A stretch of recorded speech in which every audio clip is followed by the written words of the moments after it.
분이십니다. 카이스트 주영석 교수님께서 참여해 주셨고요. 주영석 교수님에 대한 간략한 양력 소개드리겠습니다. 주 교수님께서 2007년에 서울대학교 의과대학 졸업하시고 2010년 동대학에서 박사학위를 받으셨습니다. 이후에 마크로젠과 웰컴 트러스트 생어 인스티튜트에서 박사후 연구원을 거치고 2015년부터 현재까지 카이스트 의과학대학원의 부교수로 재직 중이십니다. 최근에 2020년도에는 지놈 인사이트라는 스타트업을 시작하셨고요. 그리고 굉장히 다양한 최상위 저널에 아주 많은 논문을 리포팅하고 계시고, 그리고 몇 가지 이제 특이적인 사항으로 서경배 과학재단, HFSP, 영 인베스티게이터 그랜트 등을 수여하셨습니다. 오늘 발표해 주실 주제는 3D Human Alveolar Stem Cell Culture Model Reveal Infection Response to SARS-CoV-2입니다. 교수님 준비되시면 바로 발표 부탁드립니다. 네, 안녕하세요. 주영석입니다. 혹시 잘 들리시는지 궁금합니다. 네, 잘 들립니다. 네, 네, 먼저 이렇게 재생의학 심포지움에 저를 불러주셔서 감사합니다. 사실은 제가 이렇게 재생의학이나 이런 오가노이드 같은 것을 발표할 때는 약간 좀 이제 긴장이 되는데요. 왜냐하면 저는 캔서 지놈을 유전체를 공부하는 지놈 사이언티스트이기 때문입니다. 그래서 약간 제 분야가 아닌 것 같기도 하고 그런 느낌이 들어서 다소 긴장이 되는 게 사실입니다. 사실 제가 오늘 말씀드릴 내용은 여기 뭐 복잡하게 쓰여 있긴 하지만 최근에 팬데믹으로 굉장히 많은 고통을 주고 있는 코로나 바이러스를 이제 간략하게 연구를 한 것이고요. 코로나 바이러스를 실험실에서 연구하기 위해서 인간의 폐 오가노이드를 이용한 모델을 만든 논문에 관한 내용을 말씀을 드리고자 합니다. 먼저 코로나 바이러스 인펙션 모델에 대해서 간단히 소개를 드리고자 합니다. 코로나 바이러스의 특성, 신종 감염병이잖아요. 그 감염병에 대한 바이러스의 특성, 그리고 그 바이러스에 감염됐을 때 우리 폐세포들의 어떤 대응을 연구하기 위해서는 우리가 실험실에서 바이러스를 잘 키울 수 있는 그런 모델이 있어야 됩니다. 근데 모델이 어떤 게 지금 있는가 하고 살펴보면 사실은 처음에 코로나 바이러스가 터졌을 때 가장 첫 번째로 사용하는 세포는 베로셀이라는 세포였습니다. 아마 많은 분들이 알고 계실 거라고 생각합니다. 베로셀 라인에 대해서 간단히 말씀을 드리면 1962년에 아프리카 그린 멍키의 키드니에서 만들어진 셀라인이고요. 벌써 한 60년 정도 사용이 된 모델 같고요. 이 셀라인의 특성은 그 세포가 어떤 바이러스에 감염될 때 그것을 이제 디펜스를 하는 굉장히 중요한 유전자가 인터페론인데요. 이 세포는 인터페론이 위치한 그 유전자 로사이가 완전히 딜리션이 돼 버렸습니다. 그래서 인터페론진이 존재하지 않고요. 그렇기 때문에 바이러스에 대해 굉장히 인펙션이 잘 되는 그런 특성의 세포입니다. 지난 수십 년 동안 바이올로지나 아니면 백신 디벨롭먼트에 많이 사용이 되어 왔고, 그래서 이번 코로나 바이러스 상황에서도 이 세포주가 많이 사용이 되었습니다. 하지만 이 베로셀에 대해서 뭐 좋은 점도 있지만 사실 생각해 볼 점도 많이 있습니다. 일단 인간의 어떤 바이러스를 연구를 하는데 그것을 원숭이의 세포주에서 사용한다는 게 좀 이제 의문이 드는 점이고요. 또 하나는 이 세포주가 인터페론진이 전혀 없기 때문에 이 바이러스를 증폭시키는 데는 굉장히 큰 도움이 되는 그런 세포주이지만 인간의 세포가 그 바이러스에 대해 어떻게 대응하는지 그 메커니즘을 살펴보는 데는 크게 도움이 되지 않는다는 점이 이제 한계일 것 같습니다. 이러한 점을 극복하기 위해서 이 코로나 바이러스가 터졌을 때 작년 초반에 많은 과학자들이 그럼 인간의 어떤 세포에서 이 코로나 바이러스를 키울 수 있을 것인지 스크리닝 실험을 수행을 하였습니다. 주로 먼저 생각했던 게 인간의 셀라인들이고요. 인간의 셀라인들이 대부분이 사실은 암세포주이기 때문에 많은 암세포주에서 테스트를 해봤습니다. 실험실에서 암세포주에다가 바이러스를 인펙션 시켜본 거죠. 이 코로나 바이러스가 호흡기에 감염되는 바이러스이기 때문에 사실 폐암의 세포주에 많이 감염이 될 거라고 생각을 할 수가 있습니다.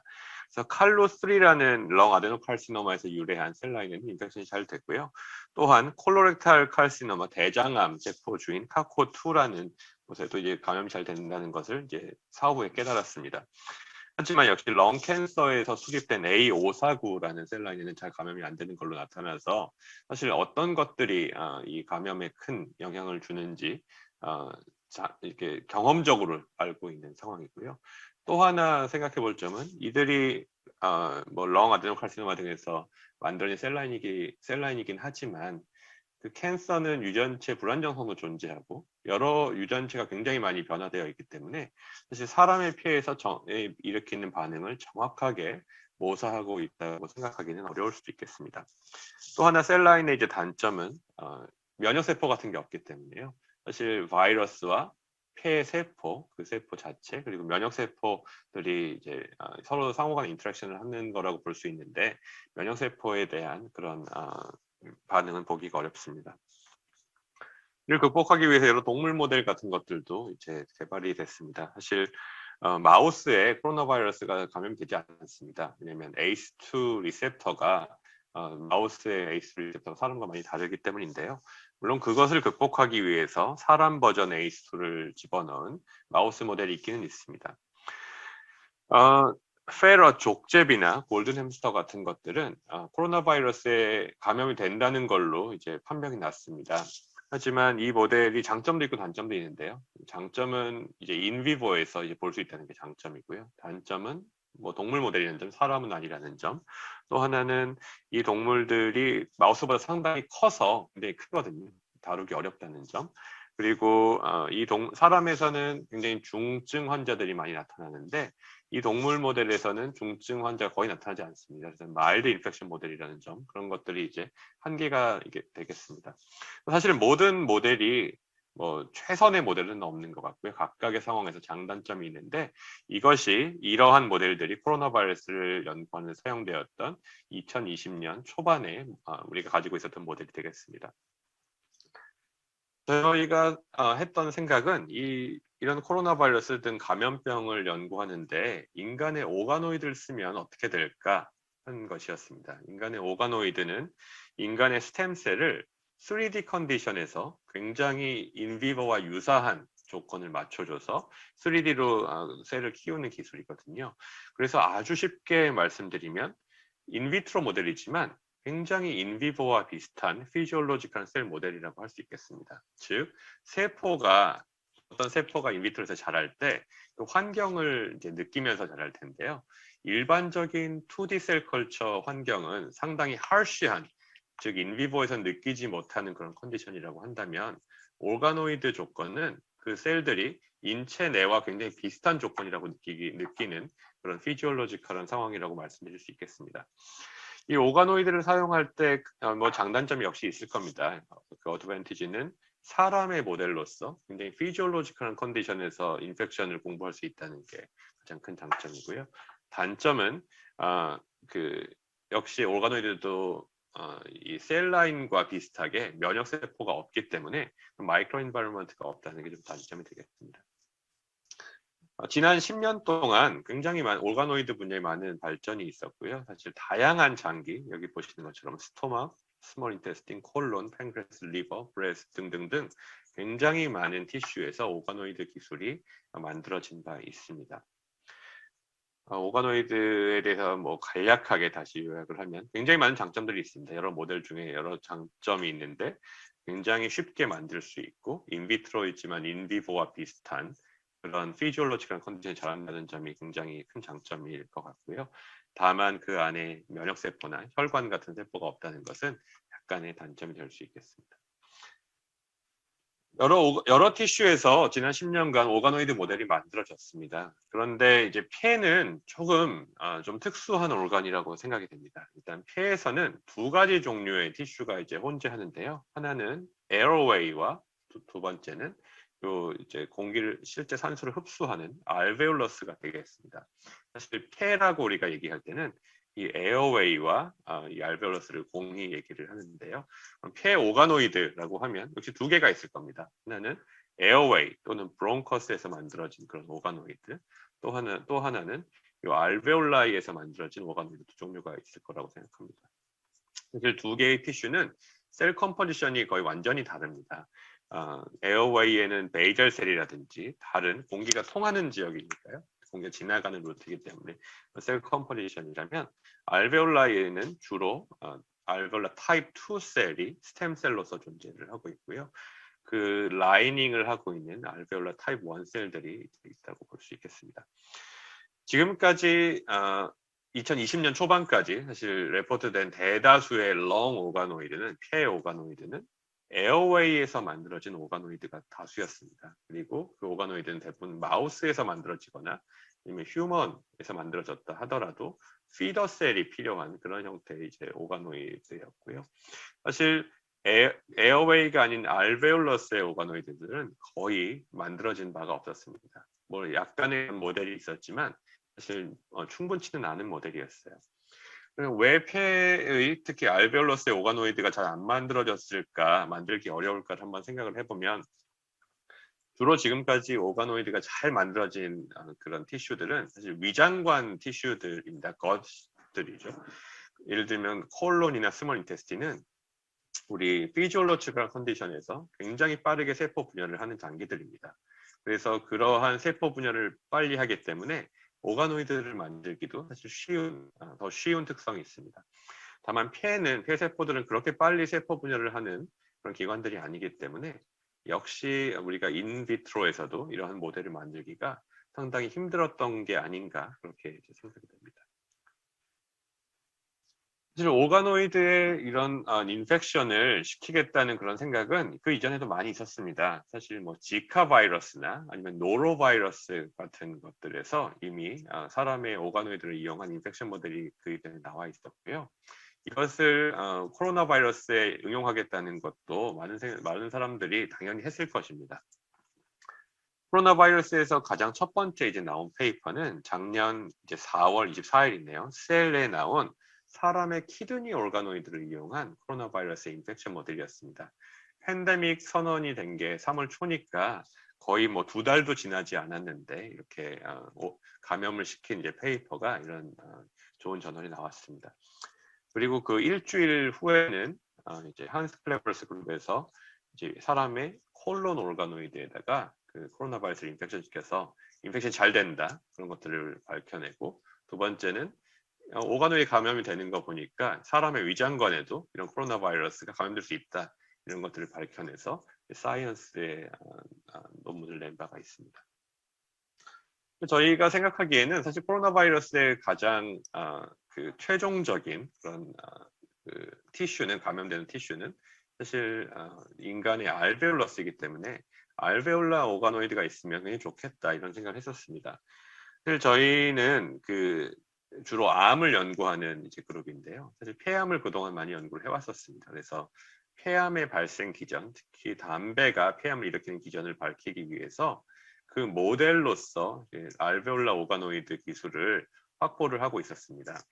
저희가 이 뭐 원천적인 기술을 가지고 있었던 것은 아니고 영국 캠브리지의 스템셀 연구소에 재직 중인 이주연 박사님 팀하고 공동 연구를 통해서 그 그룹에서 이제 개발한 렁 오가노이드 기술을 저희와 함께 이제 저희가 컬처를 하고 있었어요. 그래서 사실 이주연 박사님 이 기술을 이미 가지고 계셨고 저희가 서울대학교 병원 흉부외과의 김영태 교수님 팀과 함께 세 팀이 함께 인간의 렁 오가노이드를 상당히 대량으로 생산하는 그런 일을 사실은 2020년 초에 하고 있었습니다. 뭐 기술을 간단히 말씀드리면 뭐 폐암 등등 폐 수술을 하고 난 다음에 이제 정상적인 폐 조직이 옆에 남아 있는데요. 환자들로부터 그 조직을 도네이션 받아서 우리가 특정 그로스 팩터를 잘 맞춰주고 3D 컨디션에서 이제 키우면 특히 HT2280이라는 이제 그 마커를 띈 그 세포를 우리가 이 조건에서 키우면 3D 모양을 가진 오가노이드가 잘 만들어진다는 것을 알아냈습니다. 이것들이 상당히 그 인비보와 비슷한 환경이기 때문에 롱텀 컬처가 다 가능한 그런 모델이었습니다. 그래서 10개월, 11개월 이상 저희가 컬처가 되는 것을 확인을 이제 한 바 있었고요. 그다음에 이 알베올라 타입 2셀의 특징은 이제 그 서펙턴트 프로틴을 이제 만들어서 폐포가 찌그러지지 않게 이렇게 해주는 이제 기능인데요. 우리 오가노이드 내부에서 그런 서펙턴트 프로틴을 만드는 라멜라 바디가 잘 만들어지는 것도 확인을 하고, 또 하나 폐포에서 잘 알려진 어떤 그 스템셀들의 폴라리티가 있거든요. 그 폴라리티가 잘 유지된다는 것도 확인을 했습니다. 그래서 저희가 2020년 초반에 이런 그 사람의 알베올라 오가노이드 모델을 상당히 높은 수준으로 기술을 확보를 하고 있었고, 이것을 바탕으로 사실 폐암 연구를 하고 있었습니다. 그런데 갑자기 코로나 바이러스가 이제 터져서 이렇게 확보한 오가노이드를 단기적으로 스모킹에 의한 칼시노제니시스 대신에 코로나 바이러스의 감염 특성을 이해하는 용도로 사용을 했습니다. 그래서 이 인펙션 실험을 이제 실제로 수행한 것은 저희 실험실의 육정환 박사 그리고 김태우 학생이었는데요. 저희가 이 바이러스 감염 실험을 하기 위해서는 꼭 BL3, 바이오세이프티 레벨 3 실험실이 필요하기 때문에 상당히 많은 고전을 했었습니다. 카이스트에 이런 BL3 시설이 없었기 때문입니다.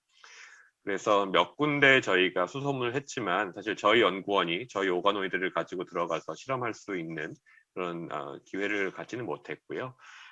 마지막으로 이제 저희가 접촉을 했던 질병관리청에서 다행히 허락을 해주셔서 많은 실험들을 질병관리청 내에 BL3 실험 시설에서 수행했습니다.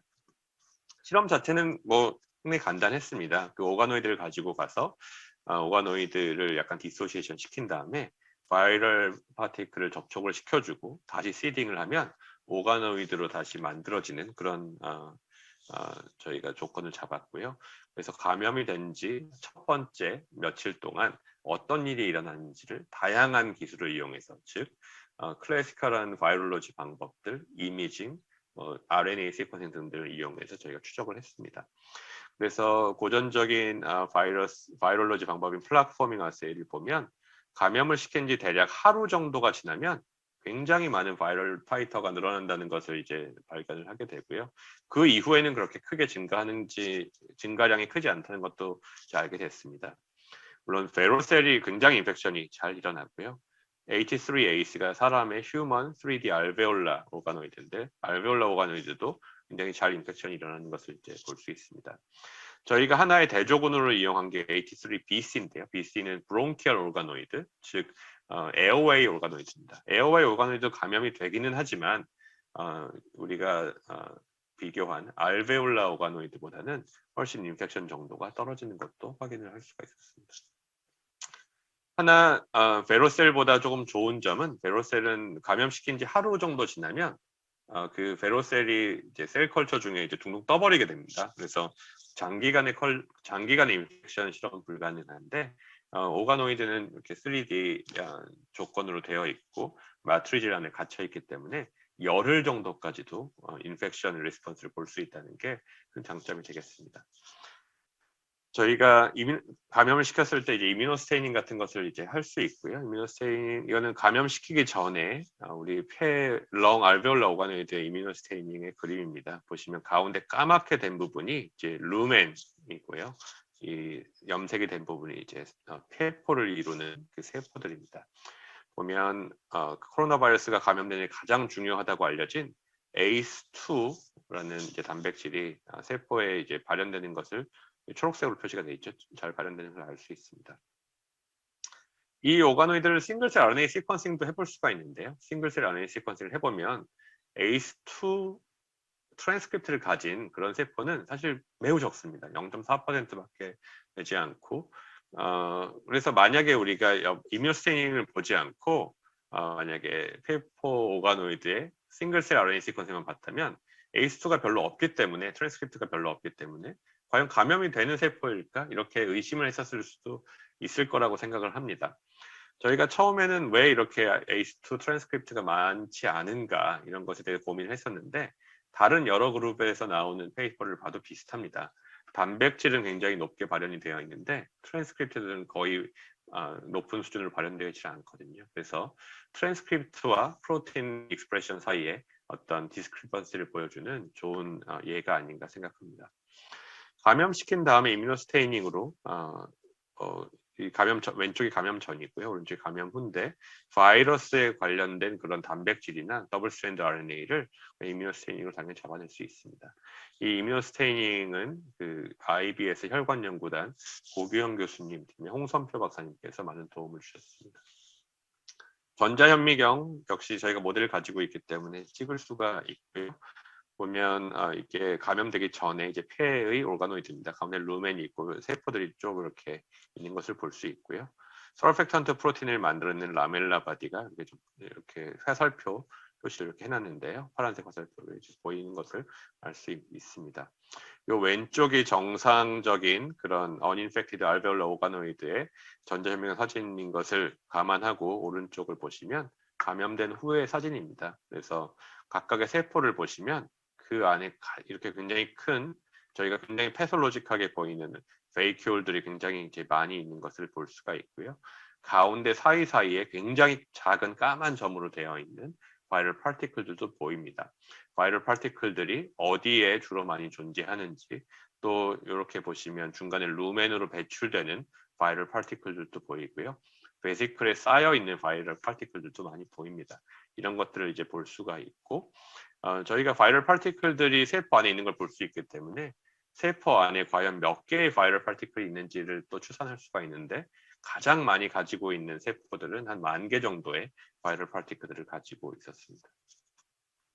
RNA 시퀀싱을 통해서도 역시 트레이싱을 할 수 있고 보면 저희가 그 플라그 어세이 했을 때와 비슷하게 감염시킨 지 2시간 이전에는 거의 세포 안에 바이러스 RNA가 보이지 않고요.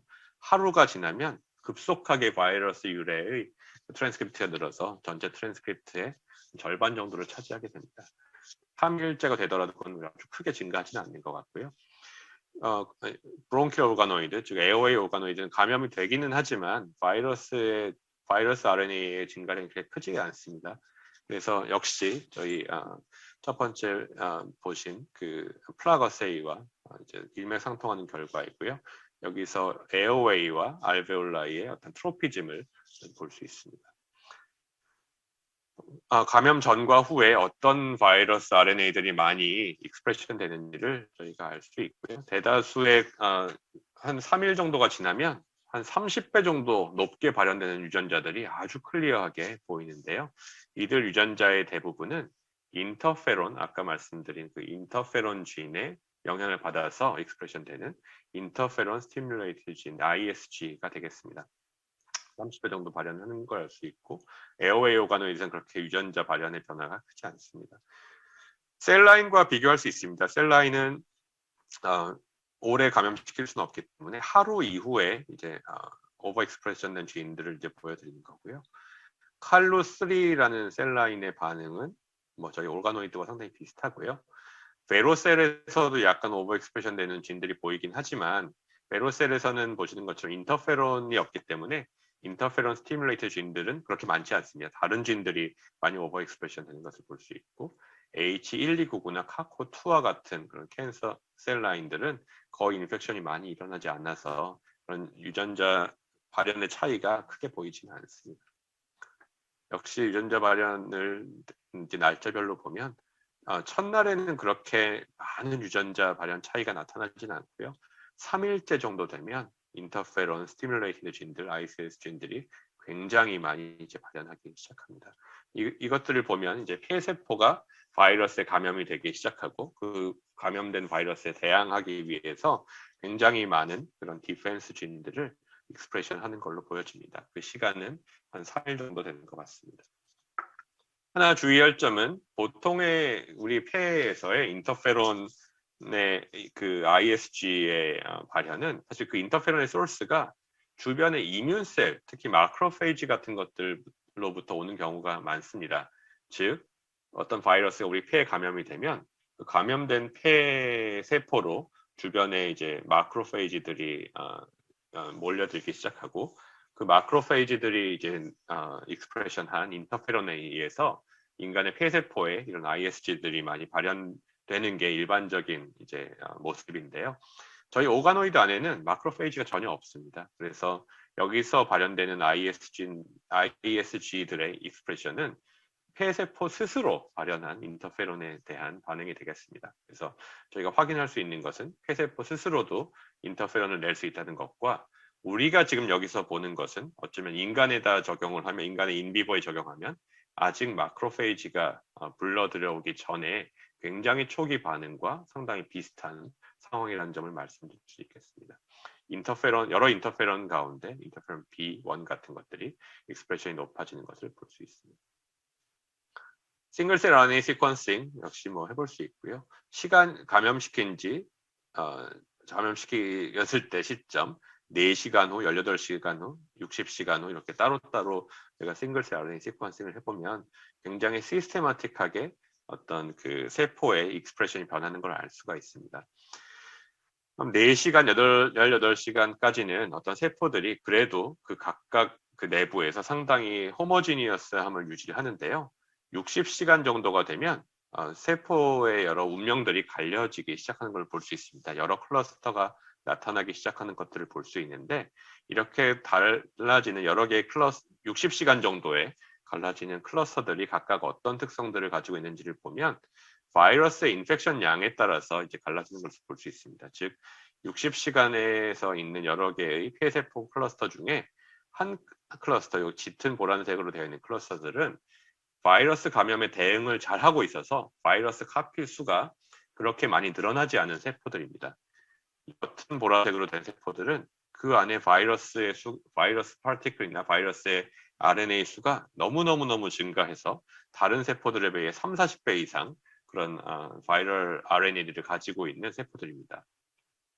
이렇게 보면 바이러스에 감염된 어떤 예를 들면 숙주로서 어떤 바이러스에 완전히 점령당한 그런 세포라고 볼 수가 있겠습니다. 그래서 저희가 여기서 볼 수 있는 것은 한 60시간 정도 감염이 된 지 한 60시간 정도 세포가 지나면 굉장히 많은 감염이 일어난 세포가 나타나기 시작하고 그 세포들의 특성을 보면 바이럴 RNA가 굉장히 많고요. 익스프레션 전체적인 진 익스프레션 떨어지고 서펙턴트 프로틴도 적게 내고 뭐 데드셀을 피노타입을 보이는 유전자들이 많이 발현하는 죽어가는 세포들이라는 점을 우리가 확인할 수가 있습니다.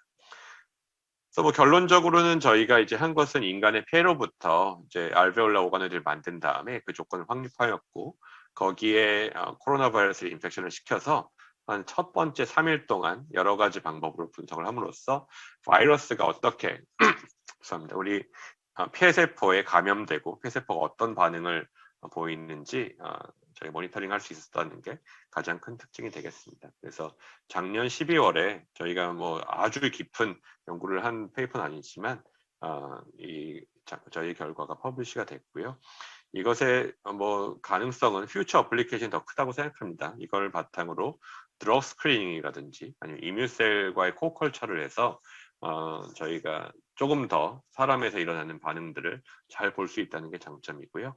앞으로 이제 팬데믹이 또다시 호흡기 바이러스 팬데믹이 오게 된다면 그 대응을 더 빨리 할 수 있는 그런 좋은 플랫폼이라고 생각이 됩니다. 즉 어떤 셀라인들이나 이런 것들을 스크리닝하는 대신에 직접적으로 인간의 폐에 감염시키면 바로 그 반응들을 인간의 폐세포에 대한 반응을 알 수 있기 때문에 상당히 좋은 플랫폼이라고 생각이 됩니다. 이런 오가노이드를 이용한 인펙션, 특히 코로나 바이러스 상황에서의 인펙션 상당히 관심이 높았기 때문에 작년 비슷한 시기에 몇 개의 페이퍼가 같이 백투백으로 나왔습니다. 셀스템셀에는 저희 페이퍼와 같이 2편의 논문이 같이 더 나왔고요. 엠보, 한스 클레버스 그룹에서 엠보 저널에 하나가 나왔고요. 네이처에 역시 비슷한 논문이 하나가 나왔습니다. 물론 오가노이드의 소스는 약간씩은 다릅니다. 이 오가노이드는 저희는 사람의 폐에서 실제로 만들었지만 ES셀에서 만든 그런 long 오가노이드도 있었고 iPS셀에서 만든 오가노이드도 있었는데 메시지는 뭐 거의 비슷합니다. 저희 그 5편의 논문이 올해 이제 5월에 네이처에서 조망이 되기도 했었습니다. 네이처 논문을 지금 잠깐 보면 뭐 비슷합니다. 오가노이드 만들었고요. 싱글셀 RNA 시퀀싱에서 어떤 지인들이 익스프레션 되는지를 보고 추적을 쭉 해온 점은 상당히 비슷한 점이고요. 하나 이제 더 추가한 점은 약물 스크리닝을 추가를 했었습니다. 그래서 몇백 개 정도의 약물을 스크리닝을 해서 3가지 약물, 이마티닙, MPA, QNHC 3가지 약물이 그 인펙션 버든을 떨어뜨리는데 상당히 효과가 있다는 것을 발견을 했고요. 뭐 또 그런 어떤 메커니즘까지도 제시를 했습니다. 즉 이마티닙이나 QNHC 같은 몰레큘들은 ACE2에 이제 붙는 성질이 있어서 아마 바이러스와 이 컴피티션을 하기 때문에 그 인펙션 저해하는 것으로 이제 판단이 되었고요. 또 하나 이 MPA와 QNHC는 그 인펙션이 일어나는데 굉장히 중요한 퓨린이라는 단백질을 역시 그 감염이 되면 그 약물을 치면 폐세포 내에서 퓨린 익스프레션을 떨어뜨려서 감염을 적게 하게 만드는 그런 메커니즘이 있다는 것도 오가노이드를 이용해서 연구를 해낸 바 있습니다. 그래서 뭐 아직 오가노이드가 완성된 것은 아니고요. 아직 갈 길이 상당히 먼 것 같은데요. 챌린지를 정리해보면 컬처 방법이 사람마다 조금씩 다르기 때문에 스탠다드를 해야 되고 스케일러블하게 만들 필요가 있고요. 또 이뮨셀 같은 것에 코컬처가 필요하고 드럭 스크리닝 하는 방법도 스탠다이제이션이 돼야 됩니다.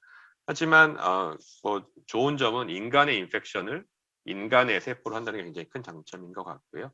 이것을 바탕으로 바이러스와 폐세포, 이뮨셀 간의 관계 또는 사람들마다 인펙션이 다를 수 있는데 각 사람들에게 퍼스널 오가노이드를 만들어서 테스트를 해줄 수 있다는 점, 뭐 바이럴 베리언트, 그래서 오미크론 같은 경우가 많은데 그런 것도 쉽게 테스트를 해볼 수 있다는 점 등등 상당히 좋은 점이 가능성이 많이 있는 플랫폼이라고 생각이 됩니다. 그래서 이 연구를 하는데 상당히 많은 분들이 도움을 많이 주셨고요. 이주연 박사님께서 오가노이드를 만드는 기술을 처음에 이제 확보를 하셨고 서울대학교 병원 흉부외과 김영태 교수님 팀에서 많은 폐 조직을 공유를 해주셨습니다. 질병관리청에서 인펙션 스터디를 하는 많은 도움을 주셨고요. IBS 혈관연구단에서 이미징 관련해서 많은 도움을 주셨습니다. 인펙션 실험과 RNA 익스프레션 등 실험은 저희 실험실의 육정원 박사, 김태용 학생이 큰 도움을 주었고 전자현미경은 카이스트 바이오메디컬 리서치 센터의 허용석 박사님께서 도움을 주셨습니다. 네, 이상입니다. 감사합니다.